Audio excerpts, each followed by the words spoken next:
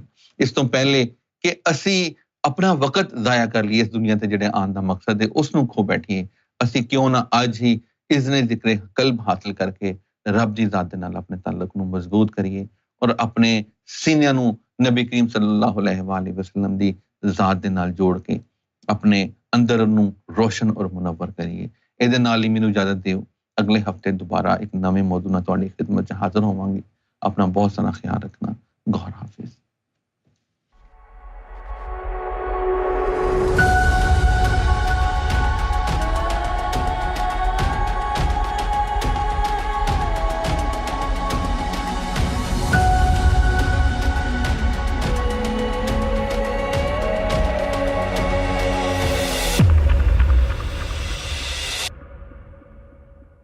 You are watching ALRA TV.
اللہ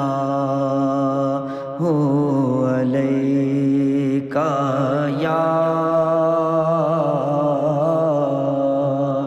یا رسول اللہ وسلم علیکہ یا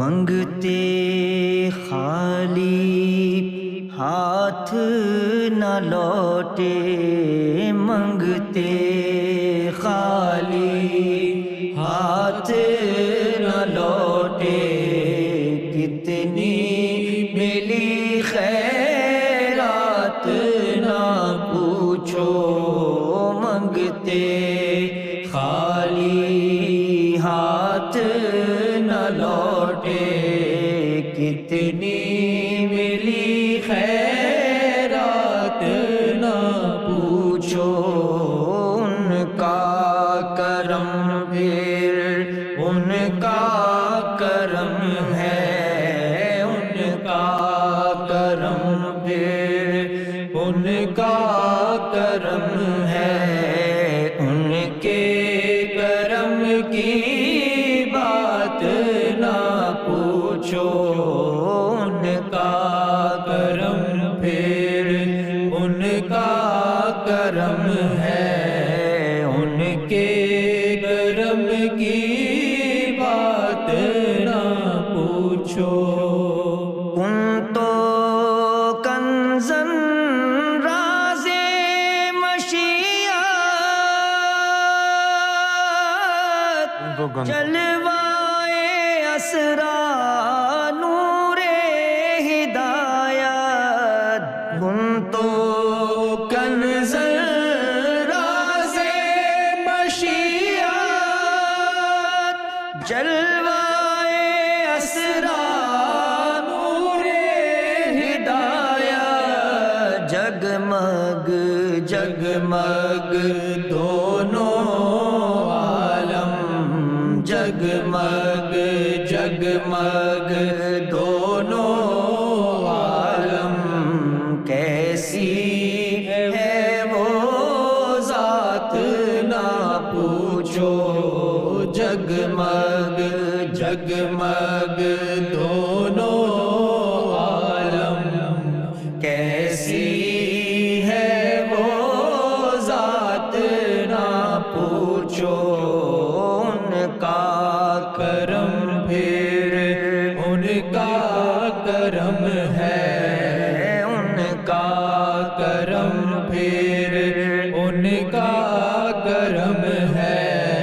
ان کے کرم کی بات نہ پوچھو عشق نبی کونین کی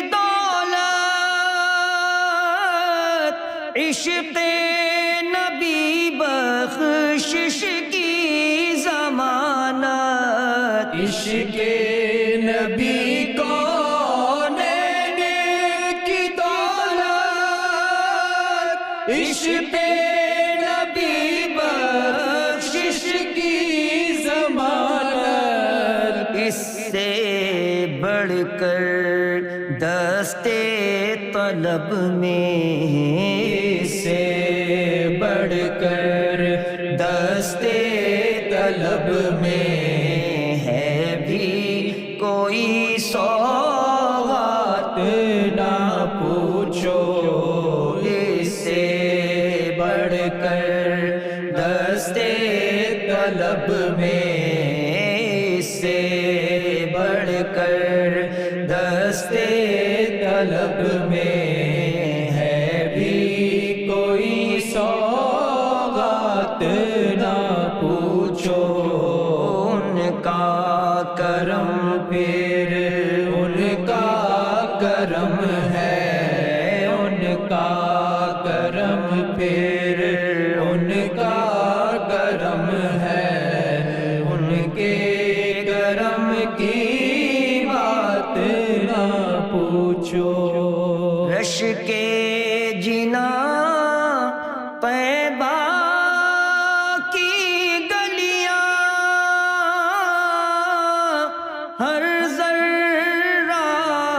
فردوس بدامہ رش کے جنا طیبہ کی گلیاں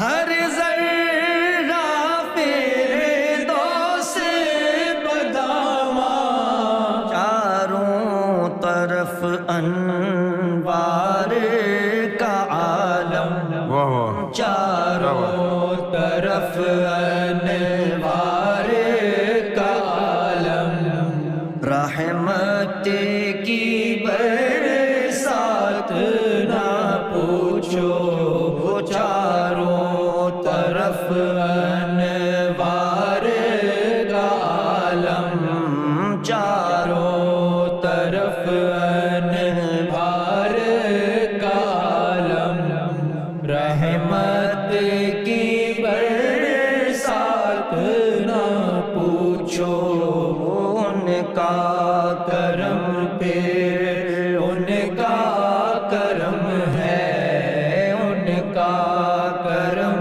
پھر ان کا کرم ہے ان کے کرم کی بات نہ پوچھو ظاہر میں تسکین دل و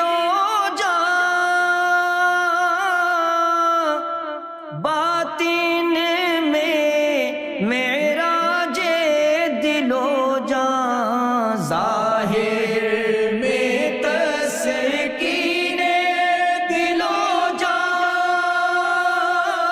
باطن میں معراج دل و جان نام نبی پھر نام نبی ہے نام نبی پھر نام نبی ہے نام نبی کی بات نہ پوچھو نام نبی پھر نام نبی ہے نام نبی پھر نام نبی ہے نام نبی کی بات نہ پوچھو ان کا کرم پھر ان کا کرم ہے ان کا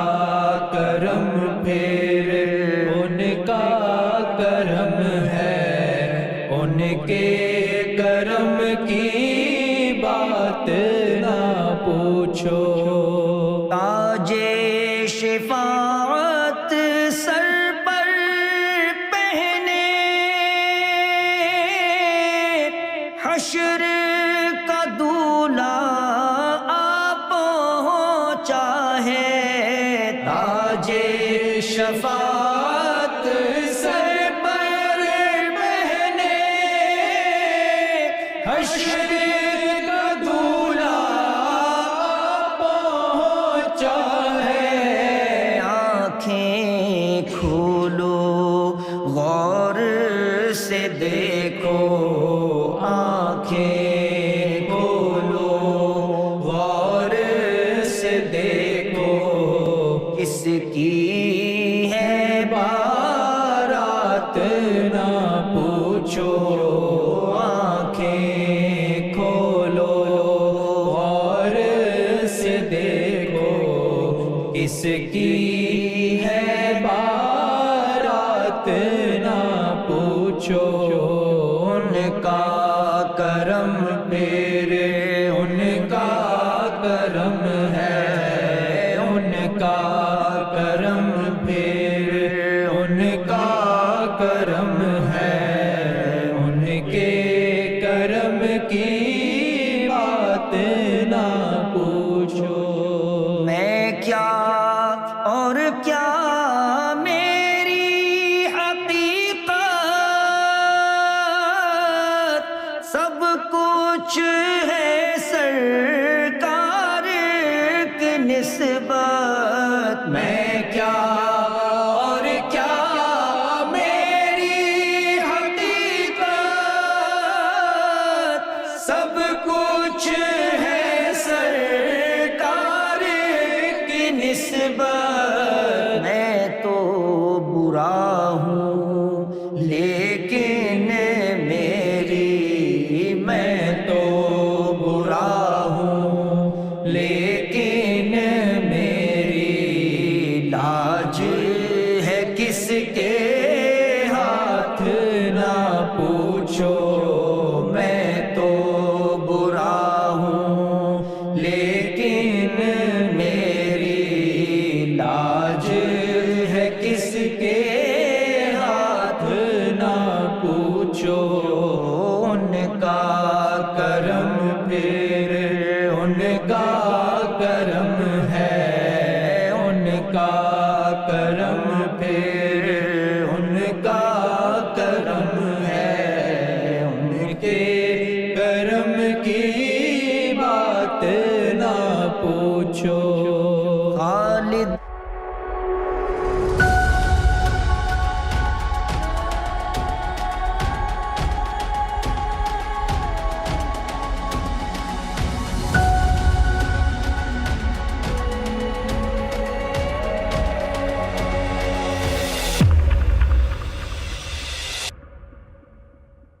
You are watching ALRA TV.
Ever wondered who you are?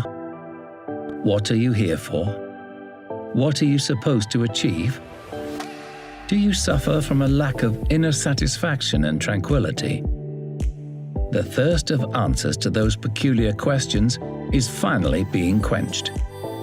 Here at ALRA TV, we are proud to offer aspirants the chance to ask questions directly to the Sufi Master Younus AlGohar, who will answer them with unique insight and utmost care. To send in your question, you can follow the link to send a message via Facebook Messenger. Alternatively, you can call, text, or message our WhatsApp number at +44 7472 540 642.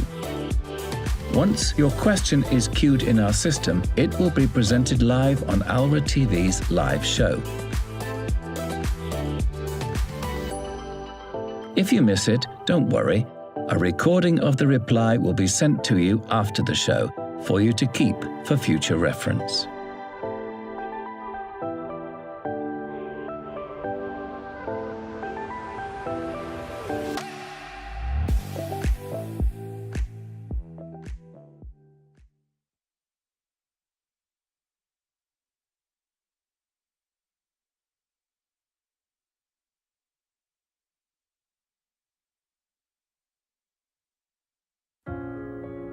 If your search is for divine love, inner peace, spiritual awakening, God, then search no more. Illuminate your spiritual heart so that God may find you. And through the divine sciences and spiritual powers of His Divine Eminence, Gohar Shahi, let's synchronize the name of God inside the beating system of our hearts. For the place of love is the heart. The dwelling place of God is the heart. And God looks at the shiny hearts. Let's share this mystical experience together. Some say that seeing is believing. His Divine Eminence says that feeling is believing. Let's make our hearts a pumping station of divine light. With the divine technique of implanting spiritually the mystical formula within our heartbeats, then divine energy pumps into the bloodstream, mingling with the blood cells, reawakening our souls and regenerating our bodies with divine energy. The mystical formulas recommended are the original, untranslated, pure names relating to the very essence of God, the Creator. And these formulas are Ram, Allah, Yahweh, and Isa, the true name of Jesus. And for the formula to enter the heart and articulate in the tick-tock beating of the heart, it requires 2 syllables. They are added to the name to make the perfect formula. So please look at this divine image of His Divine Eminence, Gohar Shahi. Then close your eyes, and as you start to become aware of your heartbeats, you may place your hand on your heart or feel the beats through your pulse. And please, with me and under the spiritual glance of His Divine Eminence, let's repeat these mystical formulas. All names alluding to God are worthy of respect and directs one to God. And if you would like to chant the name that you call upon God after these formulas, then please do so. So please, with your eyes closed, repeat the formulas with me. Ra Ram, Ra Ram, Ra Ram, Ra Ram, Ra Ram, Ra Ram. Allahu, Allahu, Allahu, Allahu, Allahu, Allahu. Yahweh, Yahweh, Yahweh, Yahweh, Yahweh, Yahweh. Ya Isa, Ya Isa, Ya Isa, Ya Isa, Ya Isa, Ya Isa.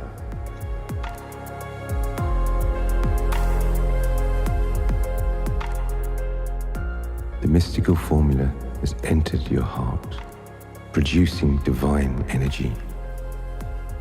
And to increase the production of this divine energy, please repeat this heart meditation as much as you possibly can over these next 7 days. 7 days and you will feel the difference. You will experience the difference. So congratulations to you. Much love, light, and blessings.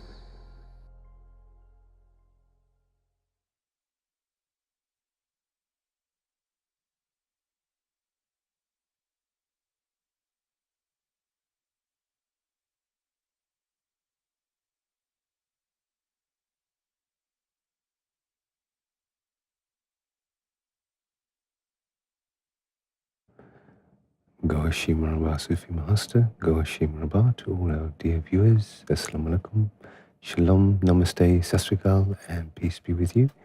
And welcome to Sunday's Daily Prelude Show. It is the 5th of June 2022, and we are now transmitting live from our ALRA TV studios in London, United Kingdom, and we welcome you to the place to connect to God. I wanted to really take off from today's show where we left off yesterday with some beautiful poetry from Sufi Master. I think it's nice if we share this lovely poetry. What a wonderful way to share this message with others, and for us to get the true benefits, the love, the benevolence, and the true essence of Sufi Master's love for the spiritual master, which is always so pleasing to the heart. And so wonderful for us to listen to this wonderful poetry. And this poetry was in English. I came across quite a few years ago now that Sufi Master shared with us. And it's absolutely beautiful. So I'd like to share it with you today on the Prelude Show. And the title of this poetry is Goa, I place into your hands. Goa, I place into your hands. Beautiful. Gohar, I place into your hands the things I cannot do. Gohar, I place into your hands the things that I've been through. Gohar, I place into your hands the way that I should go, for I know I always can trust you. Gohar, I place into your hands my friends and family. Gohar, I place into your hands the things that trouble me. Gohar, I place into your hands the person I would be, for I know I always can trust you. Gohar, we love to see your face. We love to hear your voice. Gohar, we love to sing your praise and in your name rejoice. Gohar, we love to walk with you and in your presence rest, for we know we always can trust you. Oof, that's beautiful. Gohar, I want to be with you and do the things you do. Amen. Gohar, I want to speak the words that you are speaking to. Gohar, I want to love the ones that you will draw to you, for I know that I am one with you. Beautiful poetry, beautiful poetry. Yes, absolutely, absolutely. It's always so pleasing, and the love, the passion with Sufi Master's qasidas and prayers and poetry when it comes to his Divine Qasha is outstanding, isn't it? Absolutely, absolutely. You see, one thing is poetry. In poetry, you find proper rhyming words, and you take a thought and you present that thought in a variety of manner, keeping in view the established rules of the poetry. Yeah. But the unique thing about the poetry that comes from Sufi Master Younus AlGohar, you see, is not a fictitious stuff that you find different words to describe a certain phenomenon. Rather, it is description of reality. And in one stanza, in one line, Sufi Master says that when I want to see you, let me be you, so you see you. Wow. You see? Yes. So it means with the eyes of Gohar, you see Gohar. And only the eyes of Gohar can see Gohar, Yes. can perceive the beauty of Gohar. So Sufi Master here, through this poetry, also educating people and inviting people that if you want to witness the beauty and splendor of His Divine Eminence Sarkar Riyaz Gohar Shahi, then ask Sarkar Gohar Shahi nothing less than Sarkar Gohar Shahi. Yes. Once Sarkar Gohar Shahi is settled in your heart, then through the eyes of Sarkar, you will witness the beauty and splendor of Sarkar. Beautiful. Thank you, Shaitan. So that is the poetry called Gohar, I place into your hands. I place into your hands. Beautiful. Let's continue with our studies from the Women's Sufi Course. The Women's Sufi Course, which we can find on www.suficourse.com. And this was 2 years ago. I know that because I just shared a memory on my Facebook page of the video, the short video clip that Universal Sufi Order made up of this Women's Sufi Course. So we are 2 years from that course, and here on the Prelude Show, we remind ourselves constantly of those beautiful teachings, the gems, the knowledge, the guidelines that are given to us in these Sufi courses are absolutely amazing and life-saving and life-changing for us. But we have to practically adopt these teachings. This is the key. There's no point in us just keep reading it and carrying on the next day as if nothing happened. There must be changes. And if we do receive and we ask in, give us more knowledge, give us secrets, please. We want to know more. If we are receiving these gifts, these knowledgeable gifts and these secrets, and then we're just ignoring them and carrying on as if they're nothing, we're going to pay for that. We're going to have to pay for such a thing. So we have to practically adopt the teachings that we are listening to. And we have just completed the lessons of Chapter 2 on the human breast. But Sufi Master beautifully put a summary note at the end. So as you will remember, we went through the spiritual anatomy of the human body before the enlightenment, what happens to the spiritual heart, the awakening of the heart.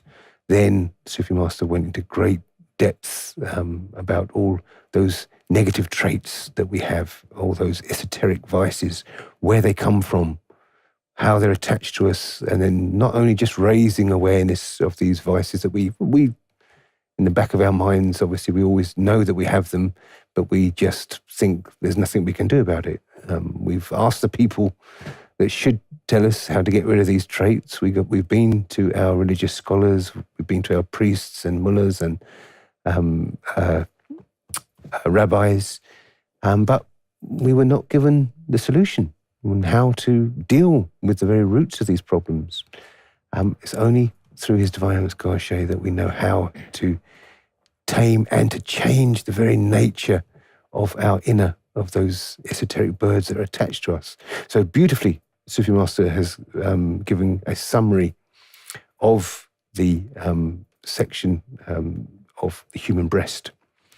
And it's a beautiful example, once again, those that were present during that course will remember these beautiful, never ever in the history of spirituality has ever been so many accurate descriptions and examples for us that we can relate to. This is the difference. Sufi Master gives us these beautiful examples that we can relate to. Everyday circumstances, everyday things that we come across in our life that we can say, yes, that's it. That is what applies to us. This is how we can change it.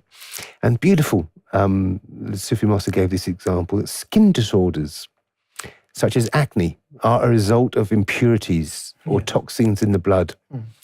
And as we grow older in life, we get to sort of realize it, and we get to see when these spots and rashes appear. We kind of like know we've done something that we shouldn't have done, or we've come in contact of some kind of allergy. It didn't just come from nowhere. How to treat those rashes and those spots that come. In order to heal them, you have to take the internal root. Find a remedy that will purify the blood and push out the toxins within. In a similar way, an internal cure is needed to purify the lower self and get rid of the negative vices and traits in our own personalities. And I remember Sufi Master gave us that example of eczema. There are different reasons that you can get eczema, but a very, very common cause of eczema is dairy.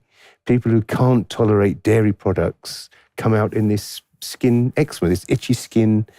I know people in modern times think this generation are soft. We never used to have these, but we did. We had people with these disorders, but we didn't know what the root problem was. We used to just rub calamine lotion on the top. You know, I mean, what good does it do? It soothed it. It maybe brought the rash down a bit. But Sufi Master is here telling us, get to the root of that problem. If you cut dairy out, this is just an example, you cut dairy out from your diet and your skin problems will go away. Absolutely. Absolutely. Because once you are, consuming a lot of dairy products, so obviously it mixes into your blood. And then your blood acts in a way that encourages the eczema problem. So here Sufi Master is giving very scientific, very logical, way of treating this. And the way we treat these remedies to be very logical, to be very effective. Why? Because we realize that, yes, like this pimple problem, this, or smallpox or chickenpox, or in modern days, we have monkeypox. Why? This virus mixes into your blood. And in your bloodstream, you need a medicine that can, remove that virus, that can really kill that virus if you want to get rid of. So the result, or the result which is appearing on the surface of skin is only skin deep. If we want to really eradicate the problem in real sense of the word, then medicine has to go into the bloodstream. So the base, the root cause of the disease should be attempted. And the same applies in spirituality also, that if people want to get rid of vices, they need to address the root causes. Yes, and because this is what we're doing in all our worship places. In confession, when it comes to Catholicism, we visit confession on a Saturday morning, and it's always, Father, forgive me, I've sinned, I've looked at a member of the opposite sex with bad intentions, please forgive me. And then you will be forgiven, you will be told to say so many Hail Marys, to make so many prayers and ask for forgiveness. And it will work, it will definitely work. You will feel very, very guilty about what you've done, especially that you've let it known to your priest as well. But it will come back, just like a rash. If you just keep on feeding the problem, is going to keep coming back. So if that bird that's related to lust is still active and alive in you, it's going to come back again. This is spiritual sciences. So skin disorders such as acne are a result of impurities of toxins in the blood, and to heal them, you've got to go for that internal route. Find the remedy, purify the blood, and push out the toxins from within. And in a similar way, internal cure is needed to purify the lower self and get rid of the negative vices and traits in our personalities. Wow, beautiful. We possess these evil vices because our souls are being held hostage by the devil. Absolutely. And are in a dormant position. Yes. All our characteristics and human instincts have been imprisoned. Thus, we behave like animals and develop an evil character. In spirituality, you must first examine your personality traits. Why do you feel jealousy? Why are you arrogant? Why are you involved in backbiting, slandering? Suffer from these internal diseases? Why? If you are involved in backbiting, it is not because your tongue is dirty. The tongue just expresses what's inside you. Yes. This happens due to the evil occupation in the heart. It will not allow you to stop backbiting, slandering, or feeling jealous. No matter how hard you try, you need spiritual, medicinal help, and that is enlightenment. And it's an old, the mothers always said that if you do cuss, you use bad language, often you hear your mother say, you'll have your tongue cut out for saying such things. It's not the tongue that's saying these things. Or if you are slandering somebody, insulting somebody, it's not that bit of flesh in there. Something is in control of that flesh. Yes. And you see, these sort of advices or sayings are effective only to kids, not grown up, so that a fear is instilled in them and they discipline themselves of saying any bad stuff from their tongue. But when you grow up, then obviously everyone realizes that it is the main culprit is not the tongue. Tongue is just executing the command that it is being given. Yes. Now the command is coming from the lower self. It is the lower self that needs to be purified. If lower self is there, enlightened and purified, obviously it will give you command and you will utter good things, good words. So in spirituality, in real, genuine spirituality, Sufi Master always advises that go for the root causes and address those root causes. Yes. And once those poisonous elements are taken care, then rest of the things are very much okay. Yes, yep. And it's moving very slowly in medicine, isn't it? But there has been improvements. As we said, everything was always treat the skin, wasn't it? The calamine lotion used to come out for absolutely everything for us as kids. I don't think you can even see it much in pharmacies or chemists anymore. Yes. But that used to be always applied to everything. Yeah. Nowadays we have dermaweight lotion and creams. So nowadays that's been improved, but there is also this that was never even spoken about: the diet, what kind of diet you're having, what are you allergic to, do you have any allergies, which were never spoken of before. So there has been some improvements, but very, very slowly in improvements. In spirituality, obviously everything is sped up, everything is quick, and in spirituality you will not go for that, just brush it over, just clean the outs. Look at that, that's exactly what we say to children. I'm going to wash your mouth out with soap and water for saying such a thing. Why not wash where that certain thing came from? Yes.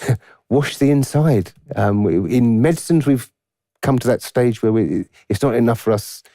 Look at the things like if you have a disorder in your nails, say, in your toenail.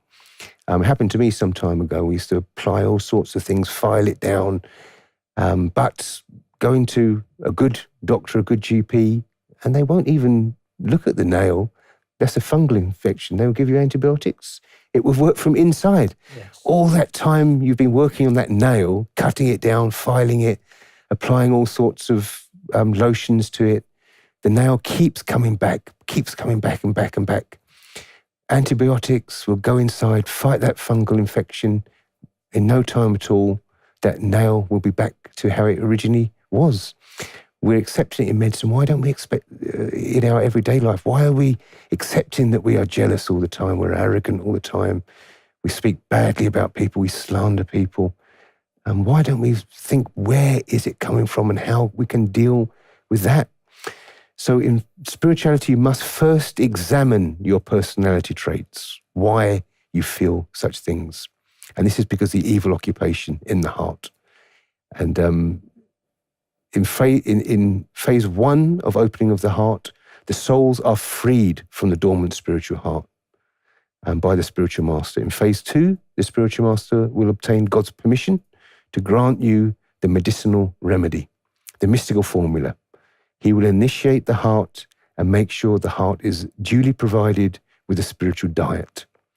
He will work on increasing your spiritual appetite.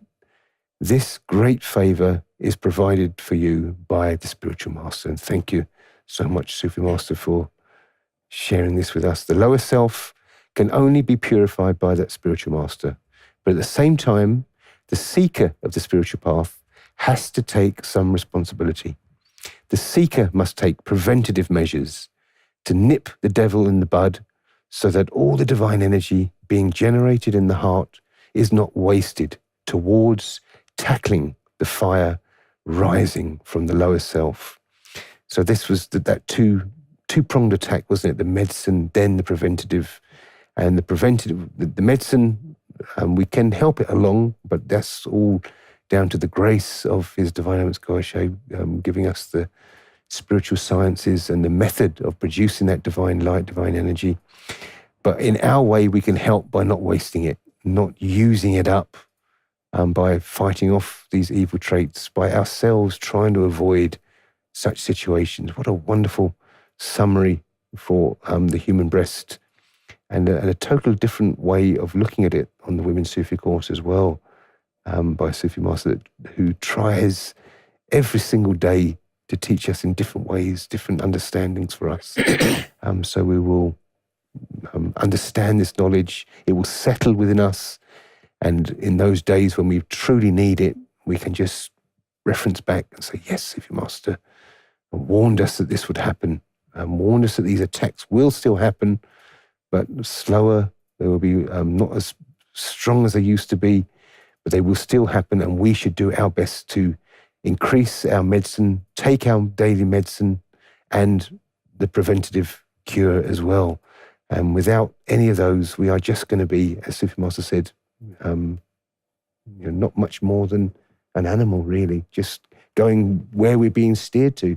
That's all we'll be doing. We'll have no kind of control over our life at all. Absolutely. And especially, Sufi Master has described when in the process of lower self-purification, nafs purification, Sufi Master says that it is very much like a relation between a doctor and a patient. So obviously the treatment, no matter how learned and effective a doctor could be or medicine could be, but if the patient does not abide by the advice that is coming from the doctor, obviously the treatment is not going to be as effective as it should be, or it is known to be. So as you said quite rightly, that we on our part have to take some responsibility, provided we are really serious about of getting this trouble away from us. And the best strategy is to refrain from such things which can waste a whole lot of divine energy, which is obviously in turn utilized in purification of the lower self and then further spiritual progress. Yes, absolutely. So that's the conclusion of chapter 2 on the human breast. Tomorrow's is a wonderful chapter on self-actualization. Please join me tomorrow for Monday, and we can continue the studies of the Women's Sufi course and talk about self-actualization. And if you remember that there were 3 types of self-actualization, and tomorrow we're going to start off with external self-actualization. But as far as the science of the souls and the producing of divine light, divine energy, there was a beautiful release on our YouTube channel yesterday, which we're going to review today for you. That was the 4th of June. So please make sure you have, while signed in, watched yesterday's video, because Sufi Master explained spiritual sciences of generating this divine energy in the human heart, and what makes His Divine Eminence Gohar the scientist of our soul. What a beautiful Absolutely. Yes, Sufi Master beautifully explains about the science behind producing Noor in a human, in a human body, the capability which God has invested in every single human individual. Only if that person, fortunately, luckily, gets to discover the treasure and knows the secret of how to produce. And Sufi Master, in this particular video, explains that once the name is granted by a perfect spiritual guide to your heart, to your spiritual heart, because the heart is the gateway to the spirituality, to the Sufi doctrines. And once heart is activated and name of God is granted, then it synchronizes with your heartbeat. And it is your heartbeat, why you have a heartbeat in your heart. So Sufi Master explains beautifully that medical science has explained this, that because heart is a pump and it sucks we can say sort of dirty blood. Dirty in the sense that it is full of impurities. It absorbs the impurities which come when we eat food. The food is consumed, then the food is processed, and then blood is produced. Obviously, the impurities which are contained in food become part of that blood also. Now, this blood needs to be purified. So the blood purification, now in order to do that, we have a system inside, that the respiratory system is there. It is oxygenated. But in order to, make this blood travel from your body to that particular chamber, it is the pump which is known as heart. Now, because heart, sucks that blood and then impels that blood towards the purified blood or the bright red blood. So this is why this tick-tock, this beating is felt at our heart. Now, Sufi Master beautifully explains that Sufis utilize this tick-tock, this heart beating. And what they do, that the way we count on beads, the rosary, and we are counting on beads, and the name of God is counted, so that we know that we do a complete course of that particular zikr. In the same way, when name of God is granted to your heart, it synchronizes with your heartbeat, and then heartbeat start pounding name of God. And as a result, Sufi Master explains that we have been explained earlier also many times that when you strike two stones together, it creates a spark, or when clouds thunder, it creates electricity because of that friction. In the same way, when name of God is repeated within heartbeats, then it produces divine light. And this divine light is within the body, within the heart, within the chambers of heart. And then what happens? It mixes in the bloodstream. And then the rest of the souls, rest of the four souls in your breast, they also get enlightened and spiritually matured. And God has kept 35 million blood-carrying vessels in a human body. So just imagine the blood which is purified, which is bright red, oxygenated, and at the same time, that blood is mixed with divine light. Now it is mixed with divine light, and now this blood is reaching, every tiny little capillary blood-carrying vessel in your body. So imagine the kind of enlightenment and the purification, the utter and thorough purification is taking place. Wow. And this science, Sufi Master beautifully explains in this video, and describes and explains in a very logical, scientific, and in a very systematic manner, so that even a person less than an average thinking capability can easily understand that what actually these Sufis have done in the past. But although They were very great Sufis, but they could not explain or expound the subject in a way that a mediocre and an ordinary person can also relate it to, or can also get benefited from this.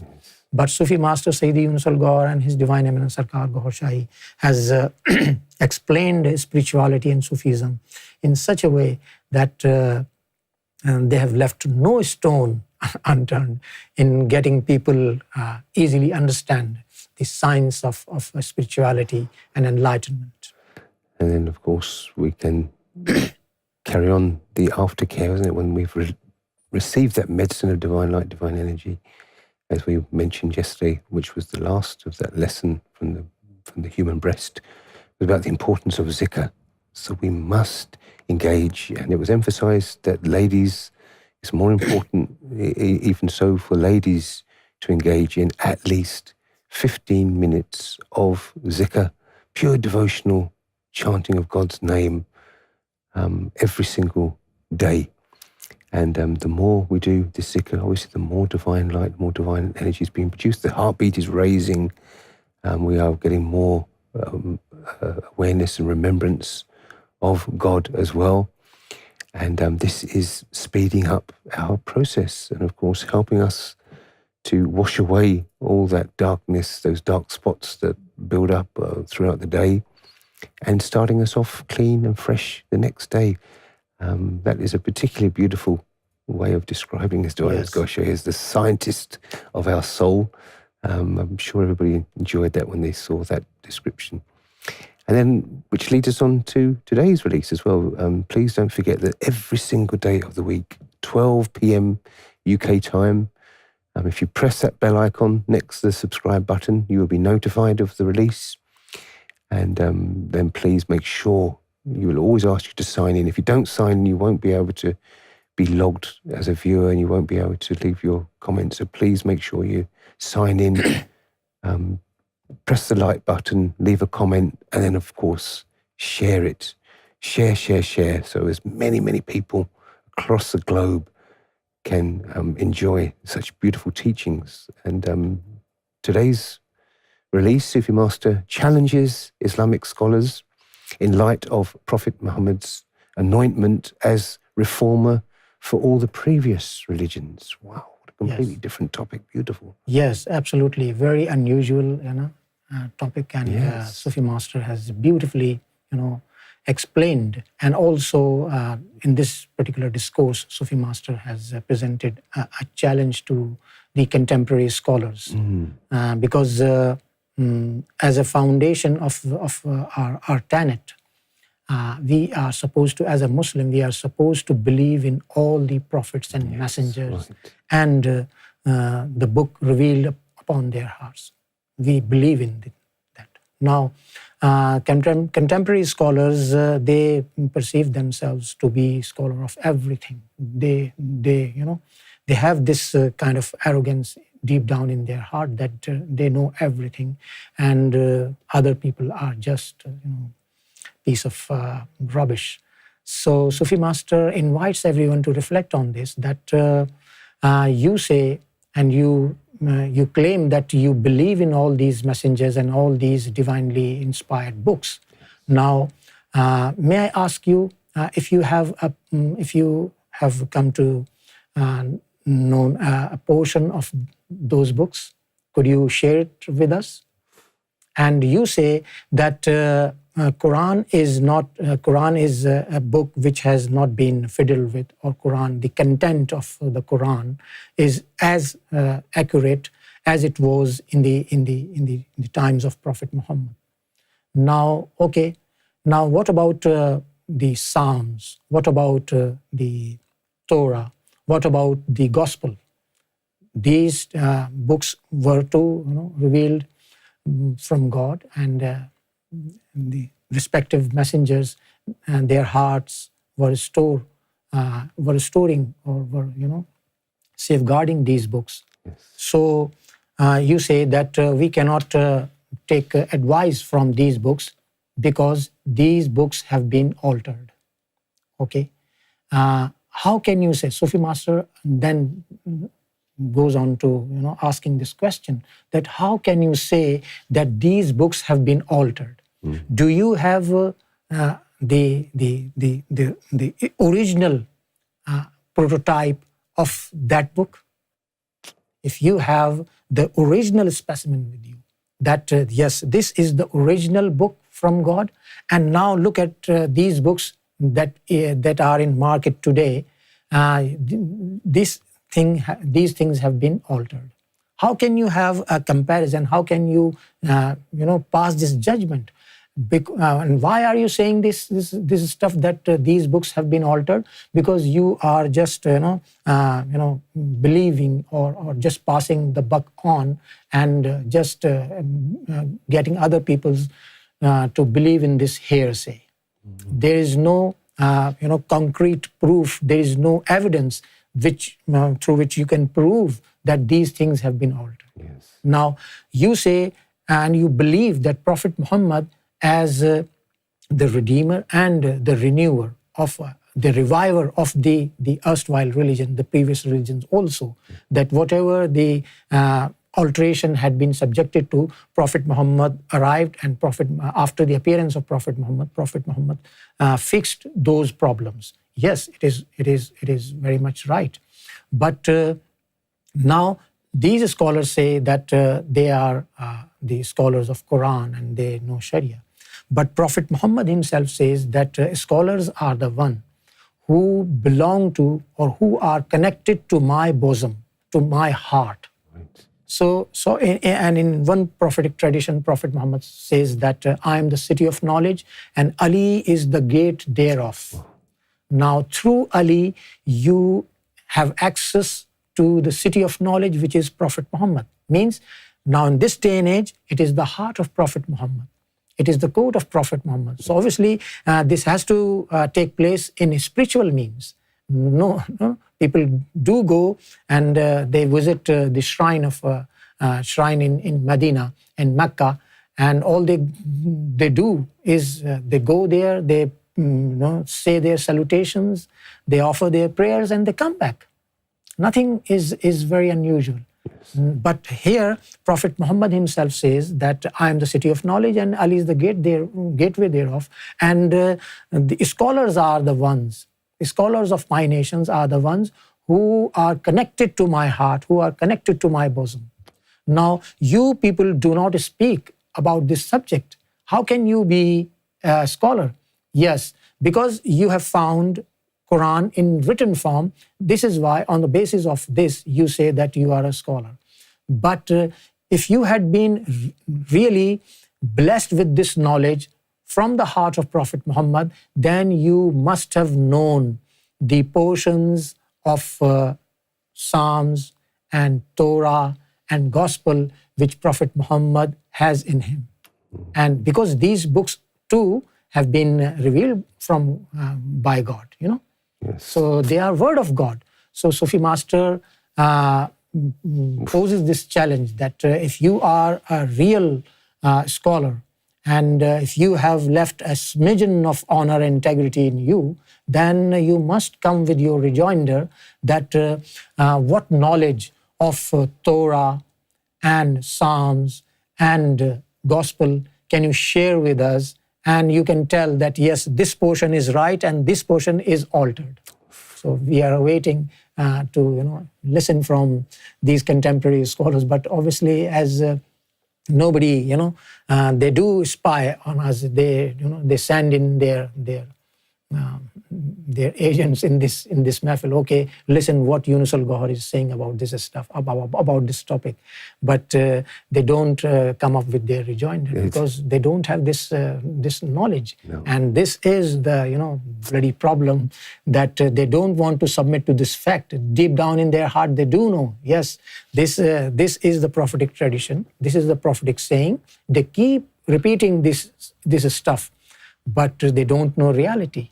And when Sufi Master invite them to, okay, come on, discuss it in a live session, they don't go take for up the this. invite. Well, thank you so much, Sheikh Tanvir. That's today's video release. So that's yesterday and today's times. Please make sure that you are ready for tomorrow's. It's a brand new week, Monday. Let's promise ourselves next week we are going to devote our time as much as we possibly can to our mission work. We will hopefully be able to share with you a mission report tomorrow. It is Mission Report Monday tomorrow. Bangladesh are usually first in the line to send us their reports. They work very, very busily engaged in mission work in Bangladesh. But hopefully we will have some reports to show you tomorrow. One of the ways that we can, definitely the best way that we can show our gratitude, our appreciation, and our thanks to His Divine Eminence Goshe is by spreading this message of divine love. That is number one. There's no shadow of doubt about it. It does us good. It does the world good. And it's so such a constructive way of spending your time that it also works as something that, as we were discussing a bit earlier, about preventative measures, to prevent yourself falling into traps, to prevent the devil making our empty minds and our empty lives a workshop for his evil works. Keep busy, and there's no other and better way of keeping busy than being engaged in mission work. If we're not engaged in mission work, look at the images of His Divine Eminence Goshe, Lord Jesus, as much as we possibly can. Do our zikr, as Sufi Master has also said, but we can also, by our verbal word of mouth, we can give thanks as well. And we always like to, on a Sunday, at the end of the week, do our prayers of thanksgiving and our prayers of gratitude for where we are. And we should always remember, see that, again, that curbs and kicks into touch any jealousy. If we ever start to think jealous of what somebody else has got or what we should think we should have, we can always just remember what we have got, what we used to be, how much we have improved. Even if it's a slow and steady improvement in our eyes, then you can imagine in somebody else's eyes, it's going to be a vast improvement. We always like to think badly about ourselves and that we're very slow in change, we haven't improved. But when others start to notice it as well, then rest assured that His Divine Eminence Goshe's spiritual sciences are working on us and we are transforming our character. We're becoming better people. So let's say thank you to His Divine Eminence Goshe. Please join me in the prayer of thanksgiving. Lord, please accept our heartfelt thanks, praise, and immense gratitude for your divine bounty. Amen. An unlimited mercy that you shower upon us day and night. Our hearts all overflowing with gratitude. Those hearts were once empty, lost and dark, now feel so full, so strong, so light. Lord, you transformed our character, our lifestyle, nurtured our physical and spiritual well-being to one of deep love, utter peace, and complete contentment. Amen. We cannot express our thanks enough in words. Please allow us to share these blessings that we have received to all humanity. Amen. To share Goa and Jesus' message of love to all four corners of the world. Amen. Please strengthen our faith in you and grant us unshakable trust. Thank you for blessing us with such a beautiful gift as Sufi Master Younus AlGohar. Oh. Long may he be amongst us. Amen. Help us support Sufi Master and keep steadfast on the divine path that leads to our destiny. Amen. Amen.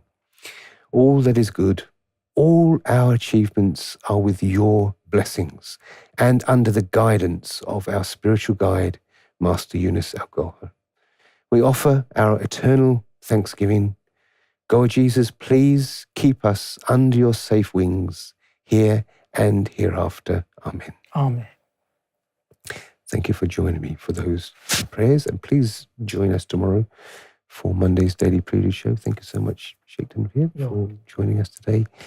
And please stay tuned for the rest of the evening. There's more shows coming. Don't forget, tomorrow we start from 6 p.m. as we do every single day, 6 p.m. UK time.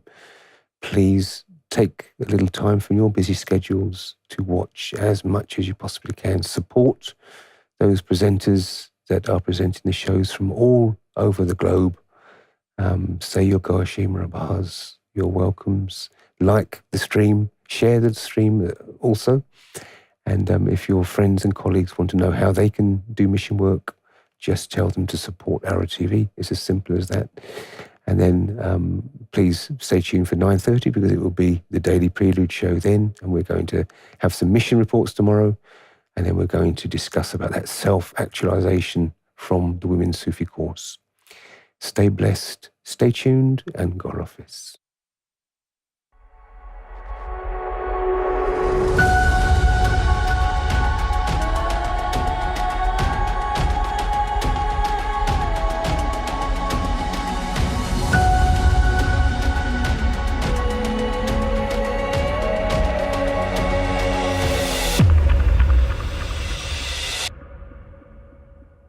You are watching ALRA TV.